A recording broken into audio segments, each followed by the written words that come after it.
Hello friends, welcome back Spain news channel நண்பர்களே. இன்றைக்கி இந்த வீடியோவில் மிக மிக முக்கியமான ஒரு ஆன்மீக பரிகாரத்தை தான் அதிரடியாக பார்க்க போகிறோம். என்ன ஆன்மீக பரிகாரம் பார்க்க போகிறோங்கிறத ஃபஸ்ட்டு இன்ட்ரோவில் சொல்லிடுறேன், வாங்க பார்க்கலாம். நாளைக்கு ரொம்ப ரொம்ப ஸ்பெஷல் நாள். நாளைக்கு ஏப்ரல் மாதம் 20ஆம் தேதி. அதே போல் தமிழ் மாதம் முதல் மாதமான சித்திரையுடைய 7ஆம் நாள் கிழமை, அதே போல் திங்கக்கிழமை. நாளை நாள் வரக்கூடிய இந்த திங்கக்கிழமை திருதிய திதியும் வருது, சதுர்த்தி திதியும் வருது. நாளைய இந்த திருதிய திதி சித்திரை மாதத்தில் வளர்பிறையில் வரக்கூடிய திதி. இந்த திதி தான் பெரிய திதியாக அழைக்கப்படுது. இதனுடைய முழு பெயர் அக்ஷய திருதி. அக்ஷய திருதி அப்படிங்கிறது நம்ம எல்லாருக்குமே நினைவுக்கு வருவது தங்கம் ஆகணுன்ட்டு தான். ஏன்னா விளம்பரம் அந்த மாதிரி டிவியில் அப்படி ஓடிக்கிட்டே இருக்கும். அக்ஷய திருதி அன்னைக்கு தங்கம் வாங்குறதுன்னா அவ்வளோ பெரிய புண்ணியமா அப்படின்னு கேட்டிங்கன்னா ஆமாங்க. அக்ஷய திருதி அன்னைக்கு தங்கம் மட்டும் கிடையாது, உங்களால் என்ன புது விஷயம் ஸ்டார்ட் பண்ண முடியுமோ அதை எல்லாமே ஸ்டார்ட் பண்ணலாம்.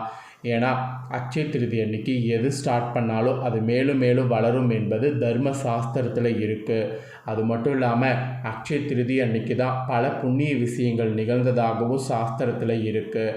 அதனால் இந்த நாள் ஒரு சாதாரண நாள் கிடையாது.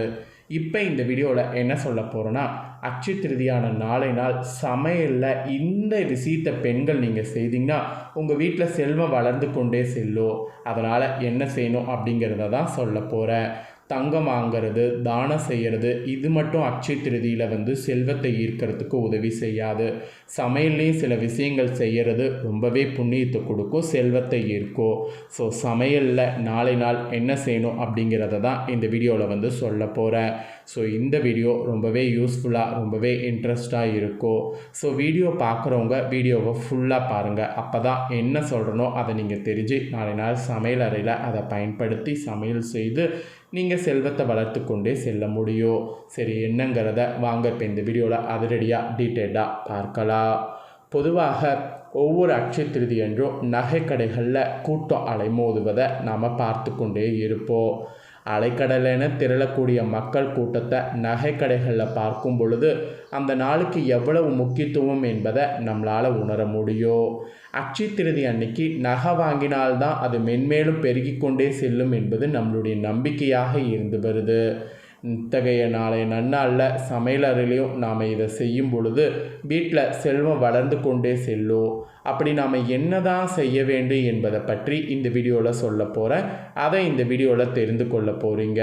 ஸோ அக்ஷய திருதி அன்னைக்கு என்ன செய்யணுங்கிறத தெளிவாக தெரிஞ்சு அதை அப்படியே பண்ணுங்கள், நல்லதே நடக்கும். அக்ஷய திருதி நாளில் நகை வாங்குவது மட்டும் இல்லை, நாளை நாள் நம்ம எந்த பொருளை வாங்கினாலும் அது பன்மடங்கு பெருகும் என்பது உண்மை. நம்மளால் வாங்க முடிந்த பொருட்களை நாளை நாள் வாங்கினால் அந்த பொருளானது அதிக நாட்கள் நீடித்து உழைக்கும் என்று கூறப்படுது.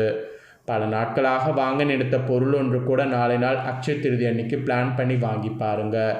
அடுத்தடுத்து உங்களுடைய விருப்பமான பொருட்களை தடையில்லாமல் நீங்கள் வாங்கி மகிழ முடியும். அதுக்கு உண்டான ஒரு அதிர்ஷ்டம் உங்களுக்கு தானாகவே வரும். அக்ஷய திருதி என்றாலே தங்கம் தான் வாங்க வேண்டும் என்று எந்த கட்டுப்பாடும் இல்லை. ஆனால் தங்கம் வாங்கினாலும் மேலும் மேலும் தங்கம் சேரும் என்பது ஒரு நியதி. நாளை நாள் வீட்டுக்கு மகாலட்சுமி தாயை வரவேற்க செய்ய வேண்டிய சில விஷயங்களை செய்யும் பொழுது எளிதாக செல்வ வளத்தை பெற முடியும் தங்கம் வாங்காமலேயே. மகாலட்சுமி கல்லுப்பில் வாசம் செய்வதாக ஐதீகம். ஆகவே நாளை நாள் வரக்கூடிய அக்ஷய திருதி அன்னைக்கு தங்கம் வாங்க முடியாவிட்டாலும் கூட கல்லுப்பையாவது மட்டுமாவது வாங்கி வைங்க. இதிலேயே வீட்டில் வறுமையின்றி செல்வ நிலையானது நிச்சயமாக உங்களுக்கு உயர ஆரம்பிக்கும். அக்ஷயம் என்பதற்கு வளர்தல் என்பது பொருள். புராணத்தில் அக்ஷய பாத்திரம் என்ற ஒன்றை கேள்விப்பட்டிருப்போம். அந்த பாத்திரத்தை நாம் எதை போட்டாலும் அது பன்மடங்கு பெருகி நமக்கு கொடுக்கும்.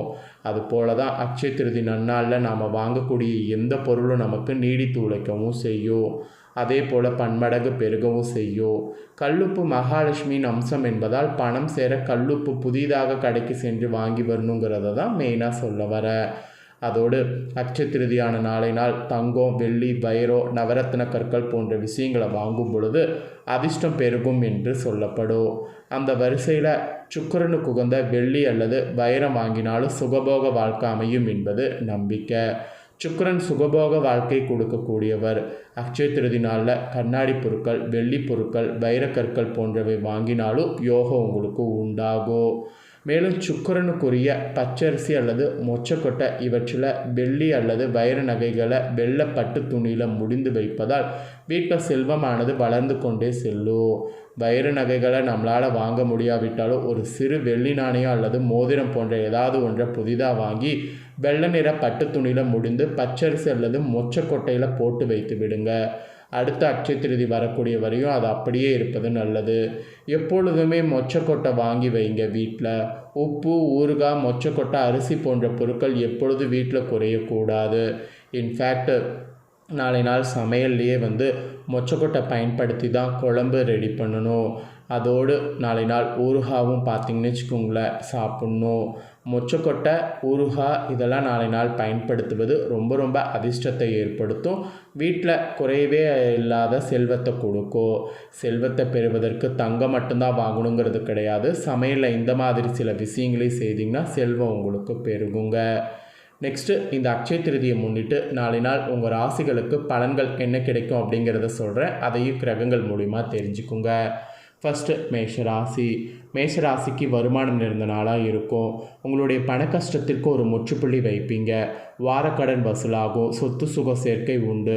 கோர்ட் கேஸ் வழக்குகள் உங்களுக்கு சாதகமாக தீர்ப்பாகும். மன நிம்மதி கிடைக்கும். ரெண்டாவது ரிஷபராசி. ரிஷபராசியை பொறுத்தவரை கொஞ்சம் சுறுசுறுப்பு தேவை. தாமதத்தில் சில பல பிரச்சனைகள் வருவதற்கு வாய்ப்பு இருக்குது. முக்கியமான மீட்டிங், அப்பாயின்மெண்ட் ஏதாவது இருந்தால் முன்கூட்டியே உங்களுடைய வேலைகளை முடித்து விடுங்க. உயர் அதிகாரிகளோடு பகைத்து கொள்ள வேண்டாம். அனுசரணையாக நடந்தால் நாளை நாள் இனி நாளாக அமையும். அப்புறம் மிதுன ராசி. மிதுன ராசியை பொறுத்தவரை செலவுகள் அதிகரிக்க வாய்ப்பு இருக்குது. வீண் விரைய செலவுகளை கட்டுப்படுத்த நீங்கள் தான் முயற்சி மேற்கொள்ளும். ஆரோக்கியத்தில் கவனம் செலுத்தணும். தேவையற்ற பொருட்களை பணம் கொடுத்து வாங்காதீங்க. வேலையில் வியாபாரத்தில் கூடுதல் கவனத்தோடு செயல்படணும். அப்புறம் கடகராசி. கடகராசிக்கு ஆதரவாக நிறைய நல்ல விஷயங்கள் நடக்கும். உங்களுடைய பேச்சு திறமை வெளிப்படும். வேலையில் வியாபாரத்தில் சுறுசுறுப்பு இருக்கும். தேவைக்கேற்ப பணம் கையில் இருக்கும். சொந்த பந்தங்களோடு நேரத்தை செலவு செய்யணும். மன நிம்மதி கிடைக்கும். அப்புறம் சிம்மராசி. சிம்மராசியை பொறுத்தவரை சுகபோக வாழ்க்கை இருக்கும். 3 வேளை நல்ல சாப்பாடு, நல்ல தூக்கம், நாளை நாள் இனி நாளாக அமையும். வேலையில் வியாபாரத்தில் பெரிய அளவில் பாதிப்பு இருக்காது. பண தேவை பூர்த்தியாகும். ஆரோக்கியம் சீராகும். அப்புறம் கன்னிராசி. கன்னிராசியை பொறுத்தவரை வெற்றி வாகை சூடுவீங்க. வேலையில் வியாபாரத்தில் திறமையாக செயல்படுவீங்க. வேலை தேடிக்கொண்டிருப்பவர்களுக்கு நல்ல செய்தி உண்டு. வெளியூர் பயணங்கள் நல்லபடியாக நடக்கும். மாலை நேரத்திற்கு பிறகு உடல் அசதி ஏற்பட வாய்ப்பு இருக்குது. அப்புறம் துளாராசி. துளாராசி பொறுத்தவரை நல்ல செய்தி உண்டு. நீங்கள் எதிர்பார்த்த விஷயங்கள் நல்லபடியாக நடந்து முடியும். ஏமாற்றத்திலிருந்து விடுபட்டு வெற்றி வாகை சூடுவீங்க. மாணவர்களுக்கு கல்வியில் நல்ல முன்னேற்றம் இருக்கும். காதல் கைகூடும். திருமண வரை செல்லும். மாணவர்களுக்கு கல்வியில் இருந்து வந்த தடை விலகுங்க. அப்புறம் விருச்சிகராசி. விருச்சிகராசியை பொறுத்தவரை நன்மைகள் நடக்கக்கூடிய நாள். இறை வழிபாடு மனதிற்கு அமைதி தரும். வீட்டில் இருக்கக்கூடிய பெண்களுக்கு உறவுகளோடு இருந்து வந்த மனக்கசப்பு நீங்கும். நிம்மதியான தூக்கம் கிடைக்கும். வேலையில் வியாபாரத்தில் நல்ல முன்னேற்றம் காணப்படும். பயணங்களால் நல்லது நடக்குங்க. அப்புறம் தனுசு ராசி. தனுசு ராசியை பொறுத்தவரை மன அமைதி இருக்கும். எதிரி தொல்லை விலகும். பல நாள் குழப்பத்திற்கு விடுவு காலம் பிறக்கும். கணவன் மனைவி ஒற்றுமை அதிகரிக்கும். வேலையில் வியாபாரத்தில் இருந்து வந்த பிரச்சனை நீங்கி சுமூகமான போக்கு நிலவும். சுப செலவுகள் ஏற்படுங்க. அப்புறம் மகர ராசி. மகர ராசியை பொறுத்தவரை தெளிவாக சிந்திக்கணும். குழப்பத்திலிருந்து விடுபடுவீங்க. பேச்சு திறமை வெளிப்படும். எதிரி தொல்லை விலகும். ஆரோக்கியத்தில் நல்ல முன்னேற்றம் இருக்கும். பண பிரச்சனை ஒரு முடிவுக்கு வரும். தேவைக்கேற்ப வருமானமும் இருக்குங்க. அப்புறம் கும்பராசி. கும்பராசியை பொறுத்தவரை ஆன்மீக சார்ந்த விஷயத்தில் ஆர்வம் காட்டுவீங்க. மனதிற்கு பிடித்த கோவிலுக்கு செல்வதற்கான சந்தர்ப்ப சூழ்நிலை கைகூடி வரும். வீட்டில் இருக்கக்கூடிய பெண்களுக்கு மனநிறைவான நாள். வேலையில் வியாபாரத்தில் கூடுதல் கவனம் தேவை. ஆரோக்கியத்தில் கவனம் தேவை. கூடுமானவரை பயணங்கள் குறைத்து கொள்வது நல்லது. அப்புறம் மீனராசி. மீனராசியை பொறுத்த வரைக்கும் இறக்க குணம் வெளிப்படும். அடுத்தவர்களுக்கு உதவி செய்வீங்க. தேவையான அளவு பணம் கையில் இருக்கும். குடும்ப உறவுகளை பிரிந்திருக்கக்கூடிய சூழ்நிலை உண்டாகும். ஆரோக்கியம் சீராக இருக்கும். வண்டி வாகனம் ஓட்டும்போது கூடுதல் கவனம் இருக்கணும். இல்லைனா அதில் உங்களுக்கு தான் ஆபத்து. ஸோ இந்த மாதிரி உங்கள் ராசிகளுக்கு நாளை நாள் கிரகங்களால் அட்சய திருதி நாள் இப்படி தான் இருக்கும் என்பது குறிப்பிடப்பட்டிருக்கு. குறிப்பிடப்பட்டதை தெளிவாக இந்த வீடியோவில் உங்களுக்கு ஷேர் பண்ணிட்டேன். ஷேர் பண்ணதை தெளிவாக இந்த வீடியோவில் உங்கள் ராசிக்கு நீங்கள் தெரிஞ்சிருப்பீங்க. தெரிஞ்சதுக்கேற்ப நடந்து பயன்பெறுங்க. இதே போல் நாளைய அட்சய திருதி அன்னைக்கு நான் சொன்னது போல் என்ன குழம்பு வைக்கணுமோ அந்த குழம்பை வச்சு பயன்பெறுங்க. இந்த வீடியோவை உங்கள் ஃப்ரெண்ட்ஸ் ஃபேமிலிக்கு ஷேர் பண்ணுங்கள். அவங்களும் பார்த்து பயன்பெறட்டும். இதே போல் புதிய அப்டேட்டான நிறைய வீடியோ நம்ம சேனலில் போடப்படும். அதை எல்லாமே உடனுக்குடனே தெரிந்து கொள்ள மறக்காமல் நம்ம சேனலில் சப்ஸ்கிரைப் பண்ணுங்கள். கூட பெல் பண்ண ப்ரெஸ் பண்ணுங்கள். ஃபஸ்ட் டைம் பார்க்குறவங்க அதை நீங்கள் பண்ணிட்டீங்கன்னா இனி நான் போகிற மற்ற அப்டேட்டான எல்லா வீடியோஸும் உடனுக்குடனே தெரிந்து கொள்ளலாம். ஸோ மறக்காமல் சப்ஸ்கிரைப் பண்ணி பெல் பண்ண ப்ரெஸ் பண்ணுங்கள். அப்போ தான் நான் போகிற வீடியோ எல்லாமே உடனுக்குடனே தெரிஞ்சு பயன்பெற முடியும். நெக்ஸ்ட்டு இதே போல் சுவாரஸ்யமாக வேறொரு வீடியோவில் உங்களை சந்திக்கிறேன். சப்ஸ்கிரைப் பண்ணி பெல் பண்ண ப்ரெஸ் பண்ணி சப்போர்ட் பண்ணுங்கள். அப்போ தான் நான் போடுற வீடியோ எல்லாமே உடனுக்குடனே தெரிஞ்சு பயன்பெற முடியும். ஸோ மறக்காமல் பண்ணிடுங்க. வேறொரு வீடியோவில் சந்திக்கிறேன். நன்றி.